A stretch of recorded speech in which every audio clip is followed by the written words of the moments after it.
Derrick McKenzie. How are you? Very good. Thanks for having me. No problem.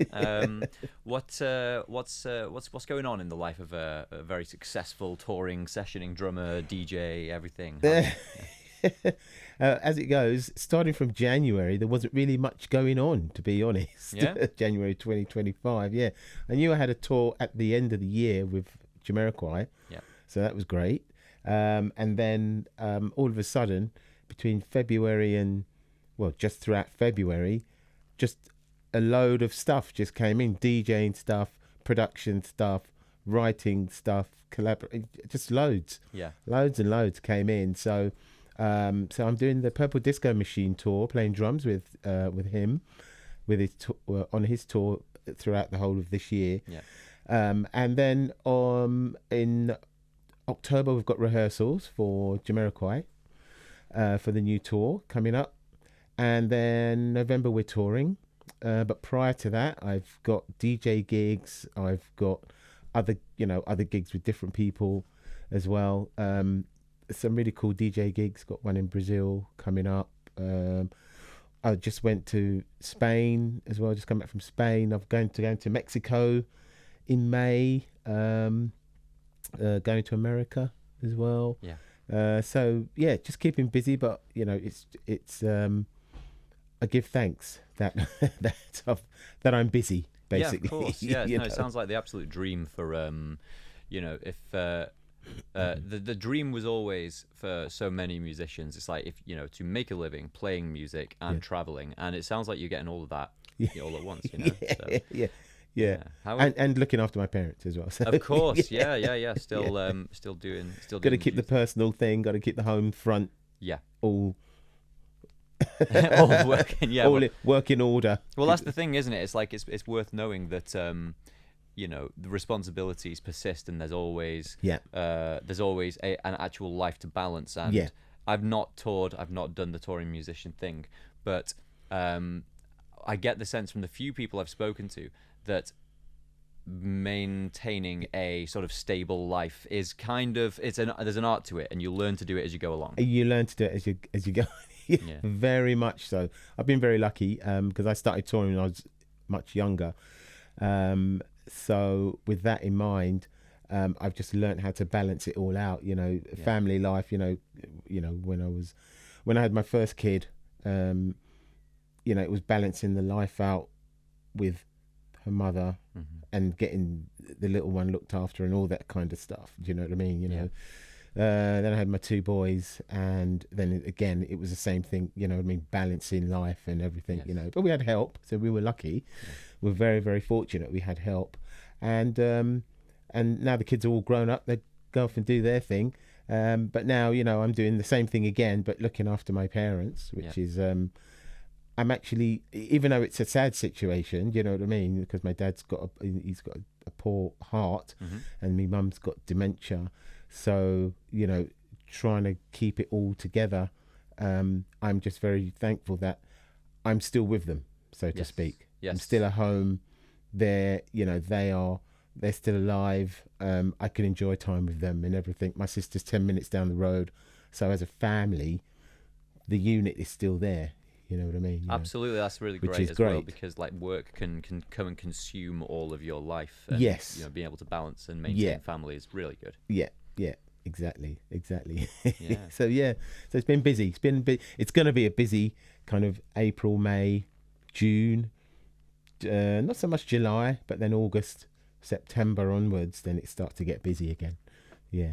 In a way, with the family situation you have going on, it's also kind of like I'm presuming it's like the investment paid off, because I don't know, but were your family, supportive of what you were doing when you were trying to get into the music industry, when you were younger, when you were pursuing this unstable and unpredictable life? What was it like? Actually, they were very extremely supportive. Actually, one thing they did make sure was that I got my education. That was the first and foremost before I went down the road of rock and roll.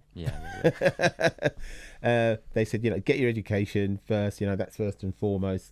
So I did that. Went to college, sixth form, did my O levels, blah blah blah, did all of that, or CSEs, or whatever you want to call them, as they were back in my day.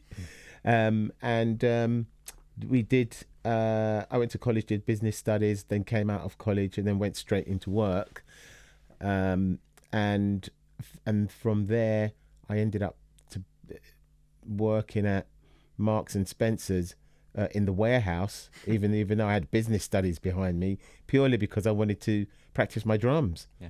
That's what it was, So I said, I want my work to work around me and my drums. Yeah.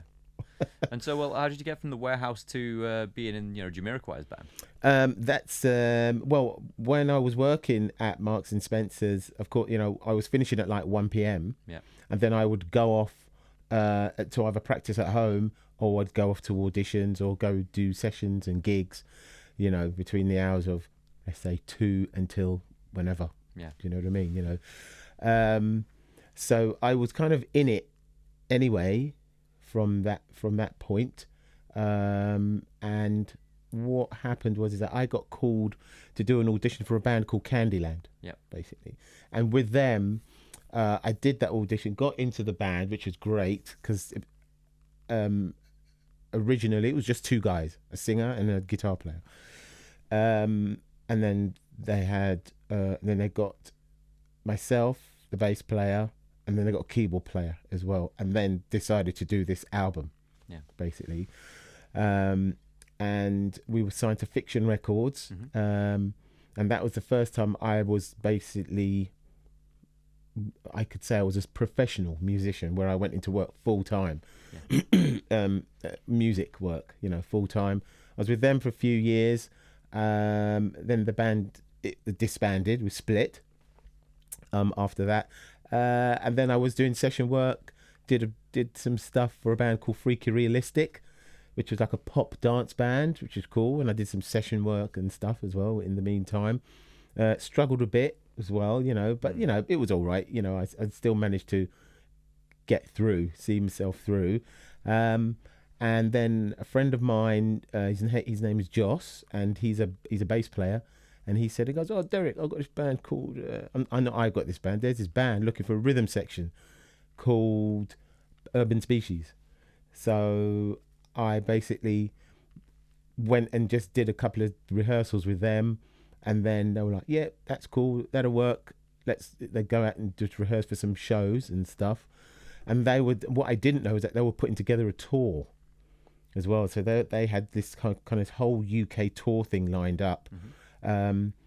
And then what I had to do with my knowledge of electronics back then and sequencing, I managed to program their tour. Yeah. Literally from scratch.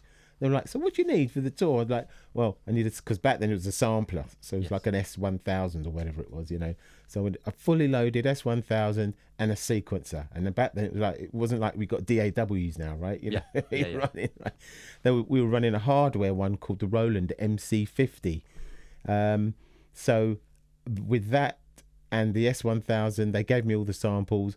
I put everything into the sampler, and I was literally, because I'd never done this before, so I'm looking at the instructions going, what have I put myself up for? This is nuts now. Do you know what I mean? Anyway, believe it or not, I managed to do it within a week. I had the full tour, like, programmed, ready to go. Everything was running well and everything, which is great, So I was well proud of myself. So we went on, and I was with them for about 3 years, went on the road, did some really cool gigs all over Europe, UK. These guys were hip-hop guys, man, full-on hip-hop. Went to Japan, and that was my first time in Japan with these guys. We actually did Christmas in Japan, believe it or not. Mm-hmm. So that was interesting. And after, a few years, it was like, okay, I need a change. Because I'd had enough of the hip-hop. I actually really enjoyed playing with the guys, because it was like, they were signed to Talking Loud, mm-hmm. which is like the parallel of Acid Jazz, basically, the label-wise. So they had some, did some really good gigs, some great tracks, amazing tracks. But I just needed something that was more me, because I was into disco, I was into funk and all that kind of stuff. And I got a phone call, believe it or not, from a friend of a friend, right? Mm-hmm. And he gave my number to the head of A&R at EMI Music at the time. Yeah. And he said, got your number from Simon Law, who's a great producer, and he said, you know, this band Jamiroquai is looking for a drummer. I'm like, okay, all right. I'd never heard of them. So when he told me, the first album was out, it was massive, everything, and I didn't even know who they were because I was busy being into the whole hip hop thing, basically. And I said, yeah, go on then, I'll have a go. Why not? You know, so he arranged an audition for me. Went into the audition, which was basically on the other side of London. So I was in North London. I had to go over to West London at No Miss Studios. I went into there, started like hanging out with the guys and jamming out some of the tunes and all that. And then this guy was standing at the back with another tall guy, and I didn't know who they were. I just thought, well, they were just people just coming to look. Yeah, because I'd get that quite a lot in the sessions that I was doing. People just come in and just look. And I was jamming out with Stuart and Toby, and Wallace, the Trudeau player. Yeah. Did all of that, got all that. Then this guy walks forward and he goes, "Hi, I'm Jay." And I'm like, "Oh, hello, mate. You all right? Nice to meet you." And Kevin, I'd met before. Kevin was the manager, so I'd met him as I was coming in, so that was fine. Of course, Jay, I still didn't know who he was, and I was completely oblivious to what he did. He never said I was a singer. He never said anything. And then he picked up the mic and he said, Toby, the keyboard player, said, "Oh, we're going to do Too Young to Die." I went, "Okay, cool." Anyway, started playing Too Young to Die. And he started singing. And it was at that point I went, "Oh, you're the voice. You're actually the You're actually the guy. Yeah, like... Okay, you're the voice that I'm hearing on the track. Not just a roadie. Not just somebody standing at the back of a room, you know. Yeah. And what a voice. And a great voice, you know, sang really well, you know, sounded just like the record, everything. It was amazing. You know, we had a really good time just jamming. And for me, it was just a jam. Yes. You know, because I'd already had my job with Urban Species, so whether I got the job or not, it didn't matter to me. So I had something else to go back to. And then Kevin rang me up the next day. So this is after a couple of hours of playing with the guys. And he rang me up the next day, goes, "Right, you've got to come back for another audition." I'm like, "Okay, cool. What day?" Maybe it was the Wednesday, Thursday, whatever. So I went in again, jammed out again to more stuff, but this time we're doing stuff from scratch. Yes. Do you know what I mean? Yeah. Stuff from scratch and just playing away, and I'm just playing what I think's right for the track. I don't know what they want. You know, they're not telling me. I'm just rolling along with it.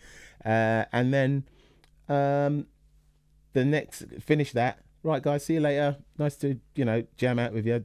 Hopefully see you soon, whatever. Wasn't expecting much of it. Anyway, next day, Kevin calls me and says, "What are you doing next week?" I'm like, "Well, I'm supposed to be rehearsing with Urban Species." He goes, "Well, you might have to leave them because you've got the job with the band." I was like, "Oh, okay, all right then, fine." So then he kind of laid down what's going on for the year, the tour and all that kind of stuff. I said, all right, yeah, I'm in, count me in. So I had to give the bad news to Urban Species to say, "Look, I'm leaving." But so then I had to find a replacement. So luckily I had a friend of mine and we play very similarly. Do you know what I mean? Very similar. And we're into the same kind of music and everything. And he came along and just basically took my place in Urban Species, which was great, you know. And then like literally the following week, I was in the studio with Jamiroquai recording Space Cowboy.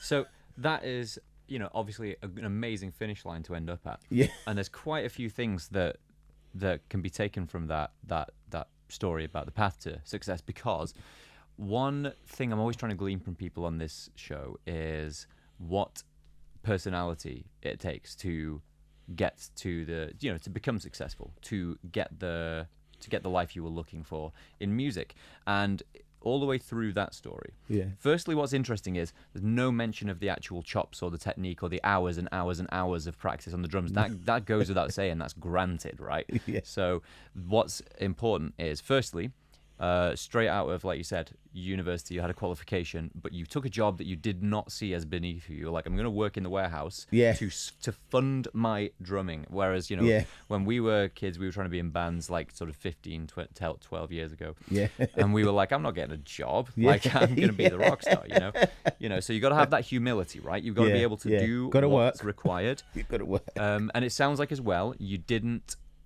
have you didn't have an imagined destination. You didn't think, success looks like, I don't know, the way that a certain person did it. You were like, I get a job. I'm going to go work with this band. And then, you work with other people. Yeah. You have to be adaptable. You learned how to use the sampler, even though that was not part of your remit at all.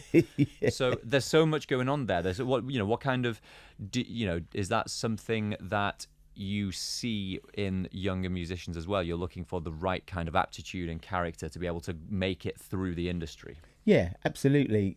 I spent because the guy, like, let's go back to Candyland. Now, with Candyland, I would actually spend hours at night learning how to use the sampler myself personally, and learning how to use the sequencer, which was the MC50. So I kind of had a vague idea of how to use it. But when I joined Urban Species, I then had to go in depth on how to use those, and hence why I had the manuals out. Yeah.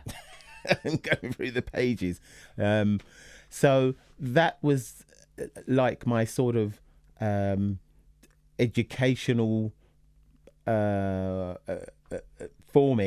educational forming to using electronics. Yeah, because you do that a lot now, don't you? I'm doing more than what I was doing before, and with my drumming, because I finished work at 1 o'clock, or 12 o'clock or whatever time, unless I decided to do overtime or whatever, I would then go back home and practice on my drums. Yeah. You see what I mean? So I'd make time for both work. Yeah, I'd have to get up at 4 o'clock or whatever, and then go to start work at 6. Yep. Finish at 1, and then go home and practice for like 4 or 5 hours until my mum came home, basically. So you're doing like a sort of a 13-hour day every day. Yeah.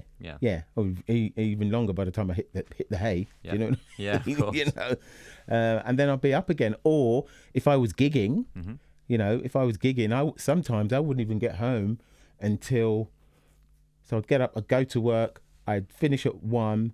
Go home, get my drums, go back into town to do the gig, West End, Hulls, wherever the gig was, with my drums, set them up, do the gig, not finish until 1, 12, 1 in the morning, And then what I would have to do is work out with the venue if I could leave my drums at sometimes 2 in the morning. I wouldn't finish till 2 in the morning. I'd say, mate, what time's a cleaner coming in or something? Do you know what I mean? Can I leave my drums just there and then I'll come and pick them up tomorrow? He goes, yeah, fine, they'd be fine. Yeah, they'd be all right. A lot of the time they'd be okay. Yeah. I could leave them there, and then afterwards I would then go to work. So I go straight to work from the gig, straight to work. Then work until 1. Then I'd have to go home. Or I'd have to go and I'd have to go home or wherever, pick my car up wherever I parked it, and then go back and get my drums and then go home. Right. So huge long days. Yeah, really long days. This is what it takes, and especially as a drummer, because you've got to basically take a piece of furniture with you everywhere. Yeah, exactly. So I was doing that for a long time. Yeah. I was doing that for quite a long time. But when you're on I won't call it road to success, but road to go to being where you'd like to be. Yep. You can't really see what's in the future. Do you know what I mean? So you just take each day as it comes. So, and that's what I was doing, basically, just taking each day as it comes. Yeah. And then with each band that I joined, there'd be a new experience, there'd be growth, there'd be improvement in work conditions. Do you know what I mean? That kind of thing, So it was actually very humbling, and when I joined Jamiroquai, you know, the manager said, you know, you'll have a drum tech. I didn't even know what a drum tech was because I was like just setting up the drums all myself the whole time. And he would go, oh, you never had a drum tech? I'm like, no, I don't need one. I set my drums up myself. Yeah. He goes, well, no, you'll be traveling with the band and you'll have a drum tech and he'll set your drums up and all that kind of stuff. I'm like, oh, okay, all right. So now you're in the world of like this kind of luxury where, you know, you have on hand a team there to get it exactly the way you want it, to get it tuned, to get, just like, and you can just focus on the performance. The performance, exactly. But the good old days, they never leave me. Right. So, you know, I mean, only 2 weeks ago, I was doing a gig where I had to go in and just set drums up and do it all myself. Yes. You know, which I actually enjoy doing. Yes. You know, I actually enjoy doing it and tuning drums and all that kind of stuff.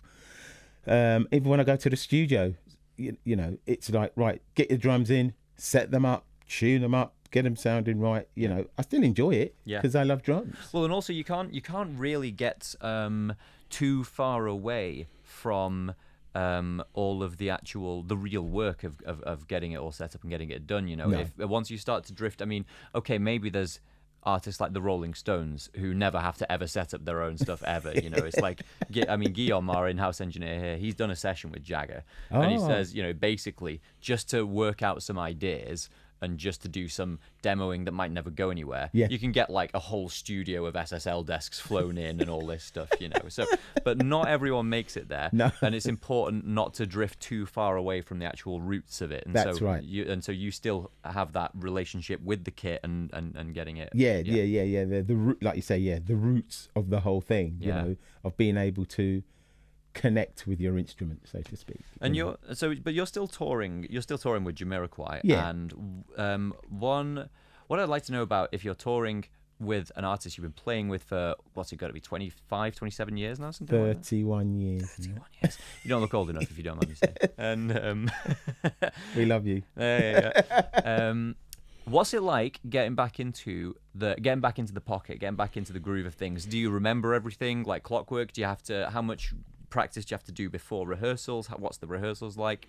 Okay, so all right, so we got this tour coming up in October. Okay. November, December, and we're basically rehearsing in October. Okay. So what I do is I must probably spend all of September going through like the last few shows that we did. Okay. For arrangements of the old tracks, obviously, you know, the old tracks. But also what I'll do is I'll start learning new tracks as well.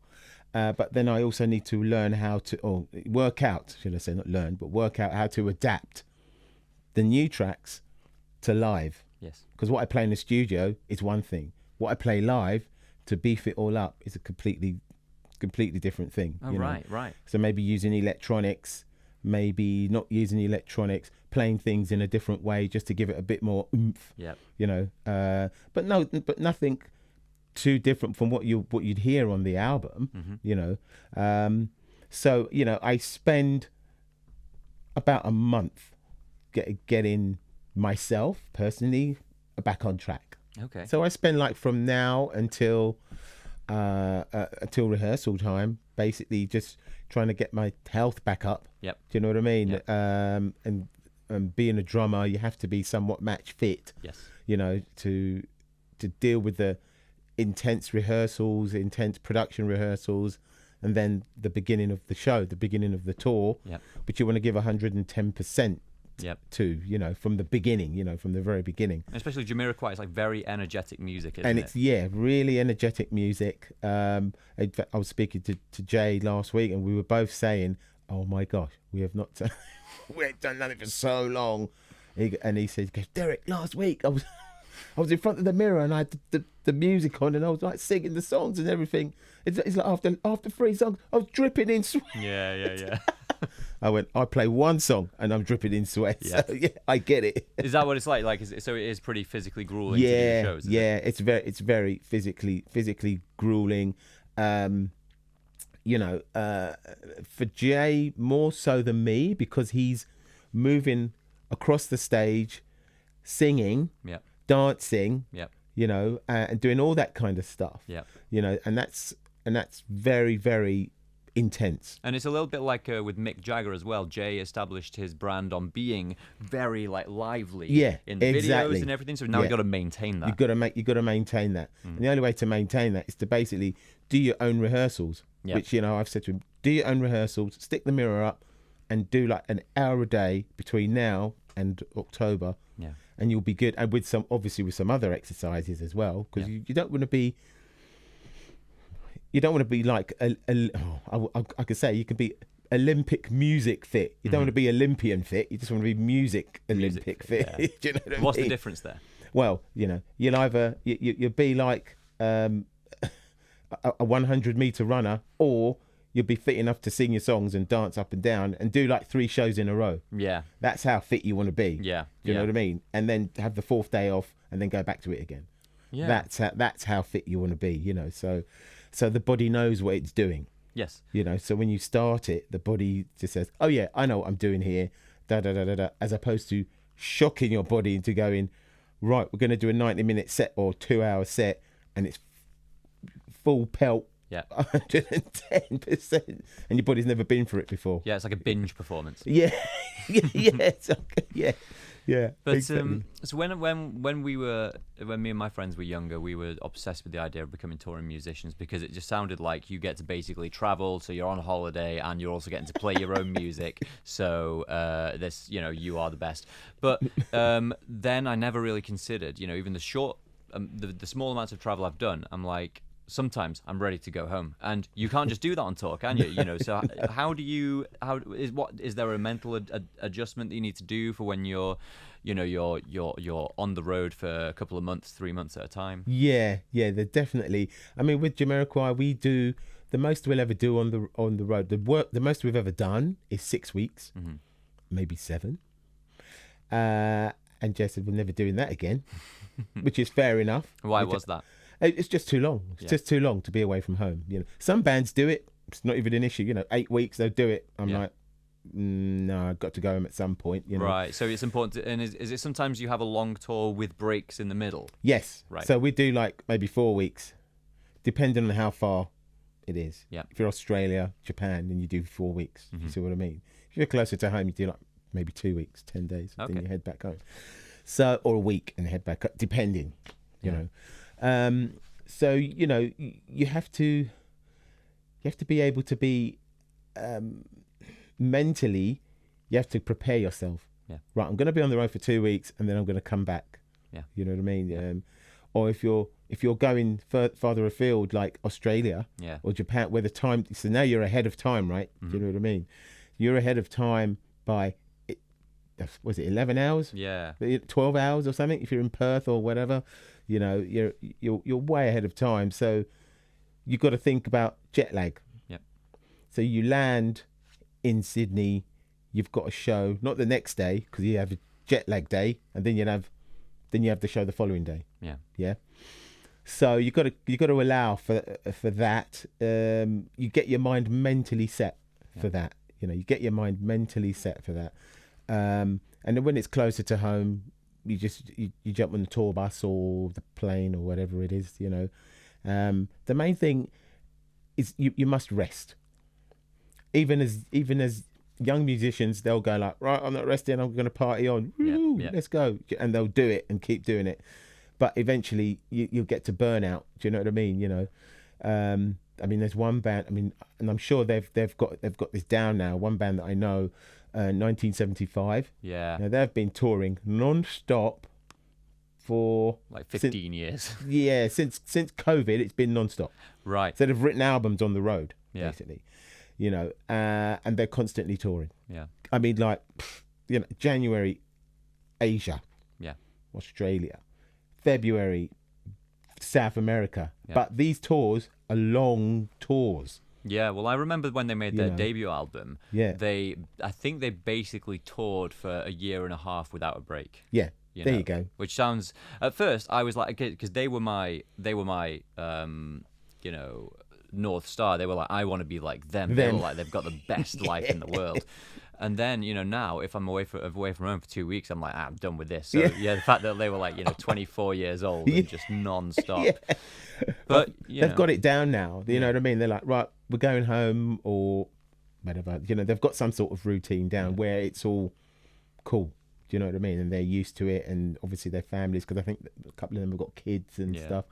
So they've kind of managed to work out some sort of routine, to balance it out. That's the word. This is what we're saying right at the beginning. They've managed to balance it out, but you have to get your mind set into that.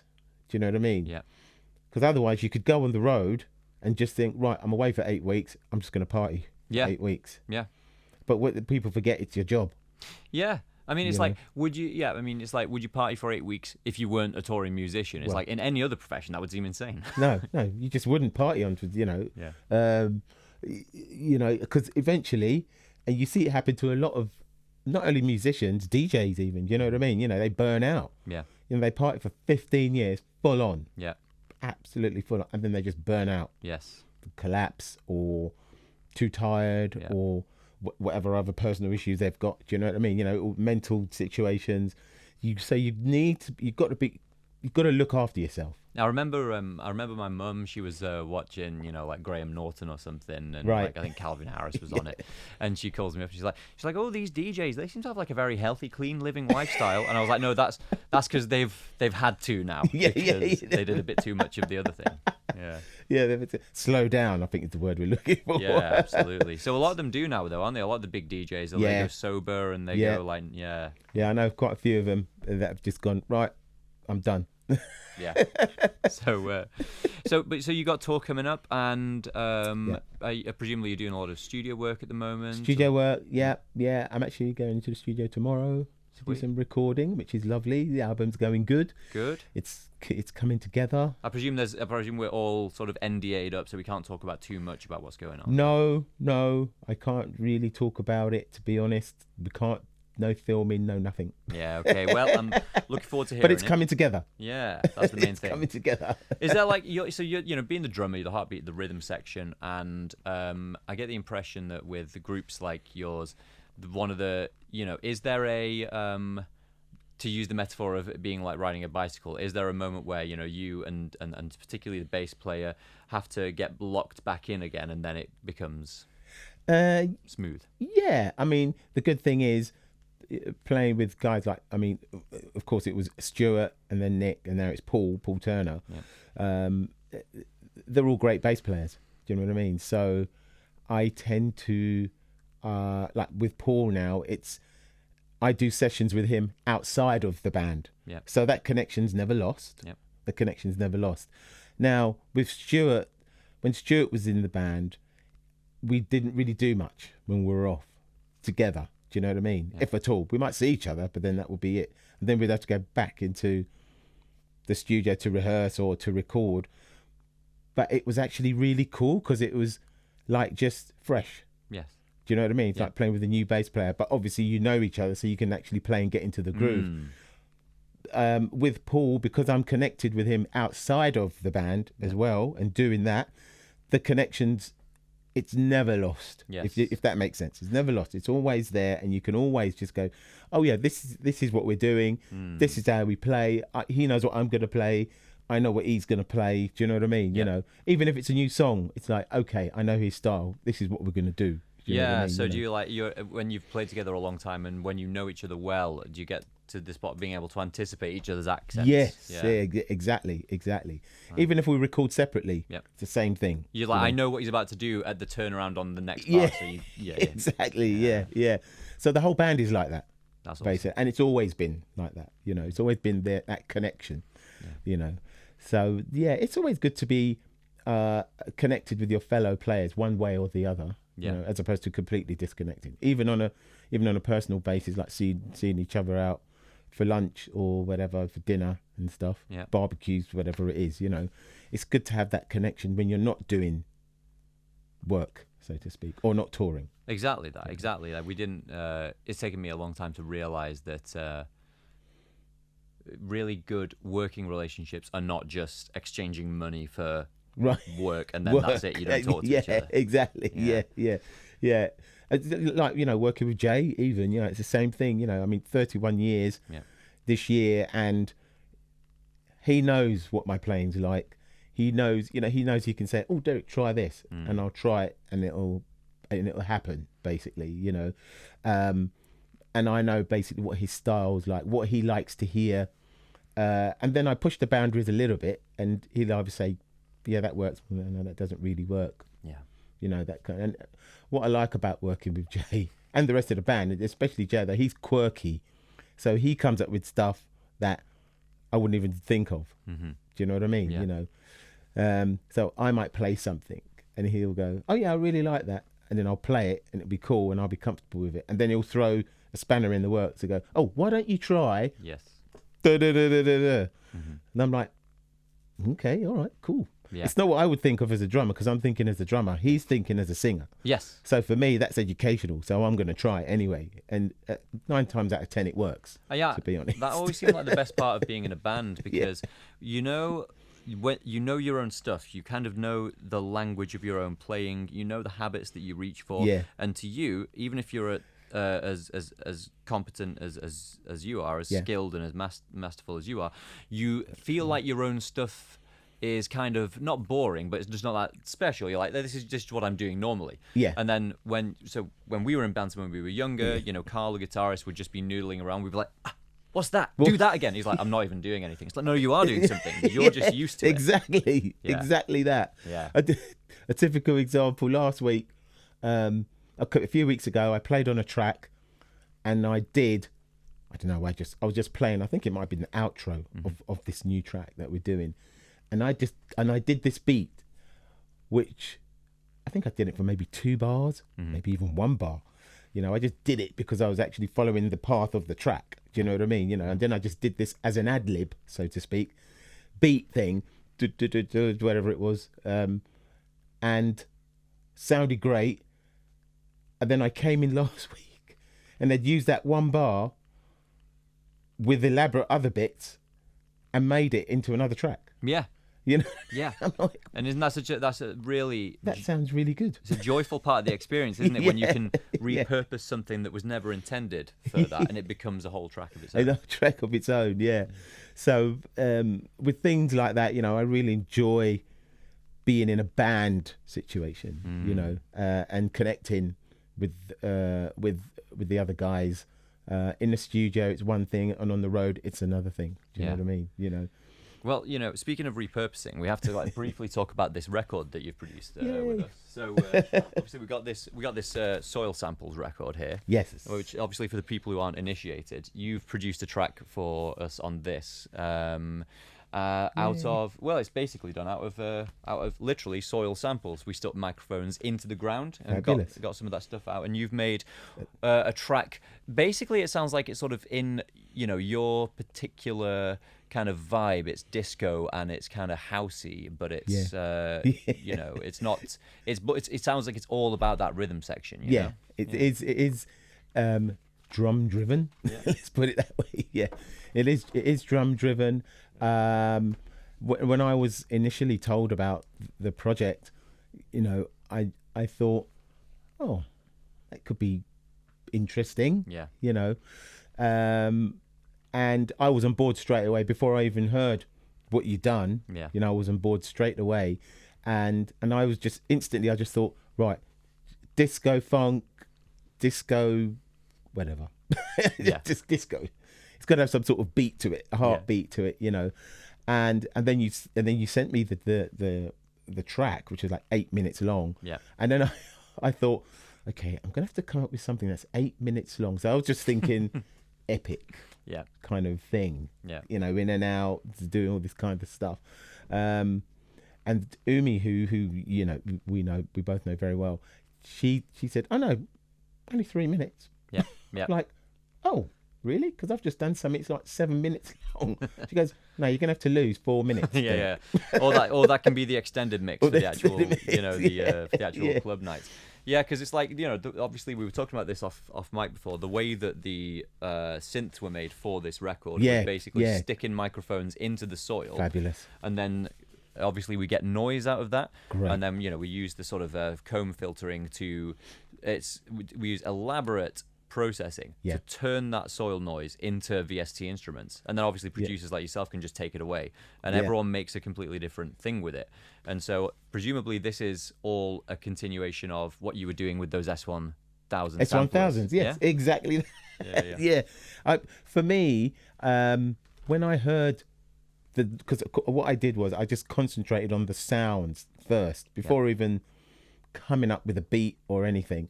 So I had to kind of work out what key I could use. You know what I mean? What key I could use to go across the whole thing, because the sounds that you sent me were like kind of up, down, dynamically like that. A bit tonally ambiguous. Yeah, but there was always, for me, I could hear a key going through it. Do you know what I mean? A certain key. So I had to come up with some chords to go through the whole thing, and I worked that out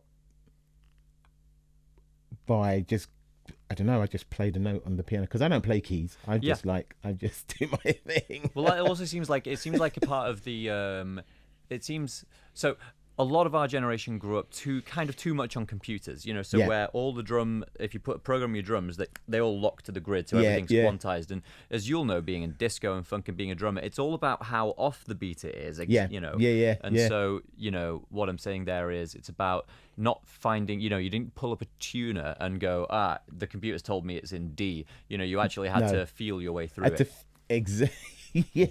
And then find some chords. Yeah. That went through it, and I managed to find some chords. In fact, I'll be honest with you, I found something on Splice. Yeah. Actually, I found something on Splice, and it seemed to work. But there was one chord, or it must have been a note. No, it was a chord that didn't work at the end of the loop, and I thought, oh bummer. I'm gonna have to play this in myself. Do you know what I mean? So I was actually in Mexico when I did this. No actually. way. Yeah, I was in Mexico. Yeah. So I literally just scrubbed it, listened to what I had on Splice, sort of recreated it, and then adapted it. Yeah. Basically to like what you're hearing on the record. Yeah. And then I had to come up with a bass line as well. And with the bass line, I was thinking, right, it's sounding okay, but the bass line needs to be quite dancey, but not elaborate, because we still want your sounds to still keep coming through, but it's got to have some sort of pulse. So I came up with the kind of disco bass line, what we call the disco pony. Dum, dum, dum, dum. Oh, is that what that is? The disco, because you got the thing going boom bam boom bam boom bam ba ba ba. Yeah. Right, Yeah. The disco pony. The disco pony, because it gallops a little bit. Yeah. And Awesome. then a couple of like kind of arpeggio bits and stuff like that all came in, and that's how the track came together. And then put the piano bits in as well. Yeah. I kind of got like 32 bars going. Yeah. And then with that I could kind of chop and change bits and edit it accordingly. And when you're DJing on your own stuff, do you use vinyl? Are you a vinyl DJ? I'm actually a USB guy. Yep. I can use vinyl as well. Yeah. But because of the situations, it's just much more easier just to do straight up USB. And the flexibility of what's available with the with CDJs and with Record Box is really good. I get the satisfaction that must come from being able to queue up vinyl and to be able to work with that really high quality, high resolution file. But so basically I was just seeing if you're going to be DJing this track off the actual vinyl. I will actually use that actually. I will use that. Yeah, for those who are listening only, it's a clear vinyl. It's got soil actually pressed into it because of this. The whole thing was it's basically like the album is for an awareness project to get people up to scratch about the fact that healthy soil is where you get healthy produce, and healthy produce leads to a healthy gut. And of course, everyone kind of knows now. It's like we were talking about with the party lifestyle. Everyone knows that physical health is related to mental health. Yeah. And so hopefully this album is pushing that, and it's been good to get you on board. No, it's great. Honestly, it's because of the reason why you're doing it and everything, the charitable reasons, you know what I mean? It's such an amazing thing, like, the cancer side of it and everything, I'm like, do you know what? I need to get on board with this. Yeah. It's my connection to music, the connection with the earth as well. I'm religious, I'm a Christian. So, I'm fully on board with the whole thing, it's, and, I'm super proud to be part of it and that you've actually put the track on vinyl. That's amazing. Yeah, well, I mean, and at these the clear vinyls that we just looked at were about £100 a unit to produce. So it's also it's a valuable collector's item. Wow. So wow. That's definitely one I will be putting maybe in a frame. Yeah, there you go. So you're producing, you're DJing, you're drumming, and also still having, well, presumably a lot of other stuff going on the side. So it's a very active, it's a very busy life. There's a tour going on later this year. What else is going on for you, Derrick? Is there anything else you want to tell people about? So I've been working with a cool young singer-songwriter. Her name is Josephine Pepping. She's half Danish, half Dutch. That's there you go. Half Danish, half Dutch. Half Danish, half Dutch. Amazing songwriter, amazing singer as well, So I've done a track with her, which came out last year, called Hey Boo.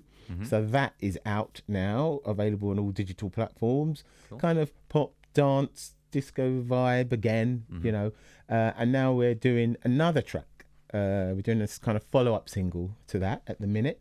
And I'm working with... and we're doing that track with another DJ producer. His name is Richard Earnshaw. Yep. And he's cool, really cool guy. Great. He does more kind of deep soulful house. Yeah. But he's actually just a great producer. So he gets the music. So amazing. So great. So it's great to work with him. I'm working with another DJ from Scotland. Her name is Natasha Kitty Cat. And I've just done an instrumental with her. And we're just waiting for some lyrics to go on that track as well.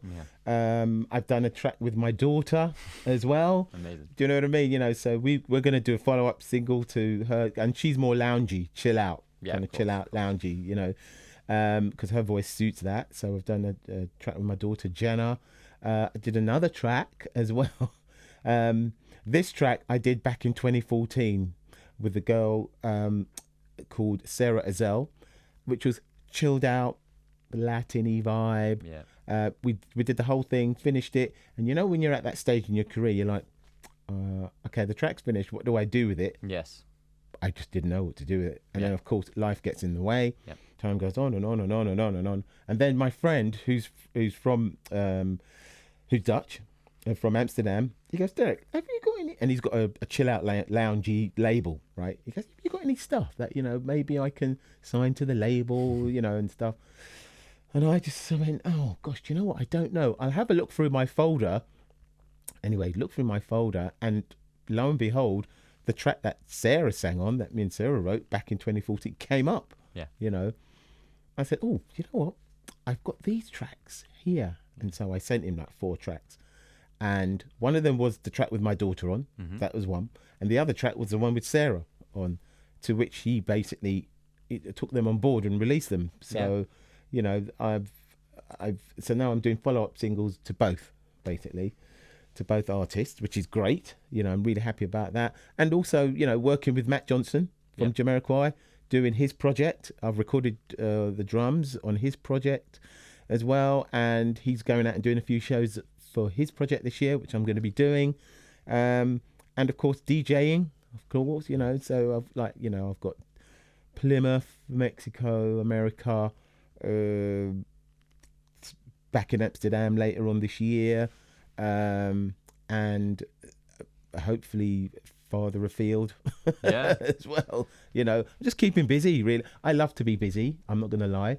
I love to be busy, but I also know that I need to balance my life out with the personal stuff, like my parents. I've got a girlfriend as well, so and who's very immensely understanding. Do you know what I mean? And she gets it. Do you know what I mean? She completely gets it, and she doesn't give me any hassle whatsoever. Apart from when we're on holiday. Last year we went on holiday, and I ended up working a bit. Yeah. So she went, right, next time we go on holiday, you're not doing any work. Yeah. Absolutely no work. Which makes sense, because what you were describing, you've got this kind of portfolio career. It's DJing, it's producing, and some things you produce don't come to fruition for a decade or so, because that can be the name of the game. Yeah. And then, you're also touring with one of the most successful bands of my lifetime, and you're doing all this stuff. So to keep all those plates spinning requires a really industrious temperament. You have to always be doing stuff. You have to be on your emails all the time. And it sounds like, your other half has been really instrumental in reminding us. It's like the purpose, you talked about being Christian. It's the purpose of the day of rest. But it's not all depending on you all the time. You've got to take some time off. Yeah. She did say, she went, right, I'm going to book a holiday for us. I'm like, okay, but you're not working. Yep, no phones, no laptops. Okay. So we actually went on holiday in January, and I didn't do it. I think I had like one day of doing a couple of bits, which she allowed me to do. Right, which I totally get. So she said, right, you could do that, and then that's it. Do you know what I mean? Yeah, of course. So did that, and then that was it, and then I was actually good for the rest of the week. It was great. Yeah. Brilliant. All right. Well, next time maybe it'd be a bit weird if you're touring and Jay was like, "All right, no working." It's like, wait. This is travel. Working travel. So yeah, it sounds like it's it's been a great adventure. The adventure continues. Obviously, I'd like to salute you for the work that you're doing alongside taking care of the family, because it's an awful lot to manage. So but I just want to say, really, Greg, it's like, thank you for having me on board for your project, man. You know what I mean? I'm super humbled and honoured. So to you and Meg and all the team, to Umi and everyone, for actually having me on board and making it happen, basically. Of course, and it's all down to a chance encounter between Umi and our founder, Gary. I think they just happened to be in the same building at the same time. That's it. And we're looking for producers for this project. And Umi's like, well, I happen to manage Derrick. So. So life is full of serendipity. So yes, exactly. Yeah. So, I hope that, let's keep doing stuff. I'm absolutely happy to keep, being part of this. You know what I mean? Anything you need, just hit me up. I'm good. Do you know what I mean? Well, the good thing is now, when people say, do you know any good live drummers for the project? It's like, I happen to know one of the best. I know. Or reasonably good. Reasonably good, yeah. Or okay. He's okay. He's okay. Derrick McKenzie is okay. And we're going to make sure that is what gets written on the... Maybe that's the solo album. So. But Derrick, thanks for talking today. It's been really good. Thanks for having me. As you said, long may it continue. Yeah, thank you so much for having me. Cheers, really. Man. Cheers.